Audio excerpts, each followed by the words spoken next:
कैला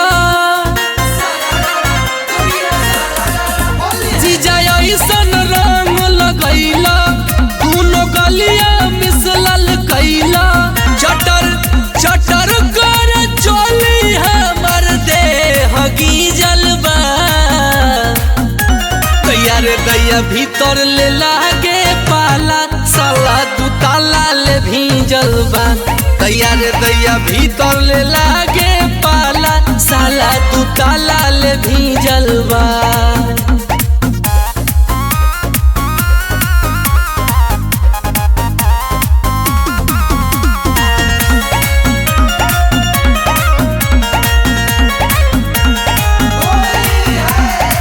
होली के मतलब ना हजीजू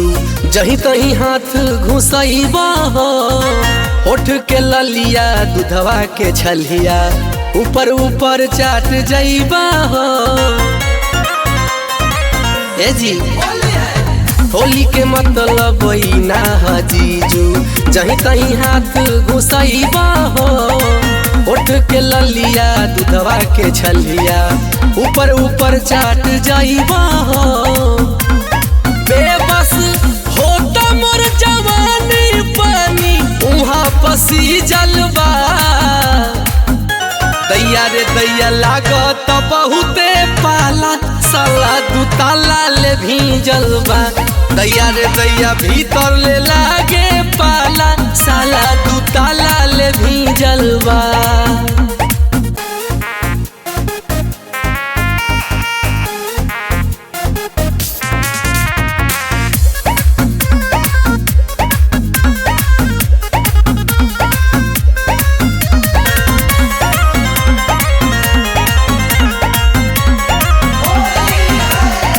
बड़ा बेदर्दी ये हो सरोज तू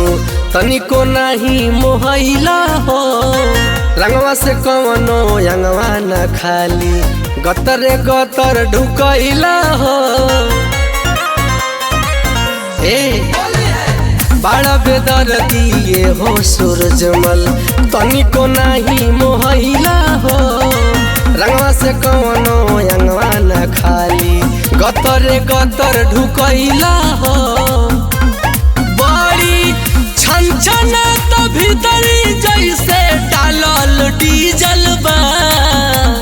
तेजी दैया रे दैया लागत बहुते पाला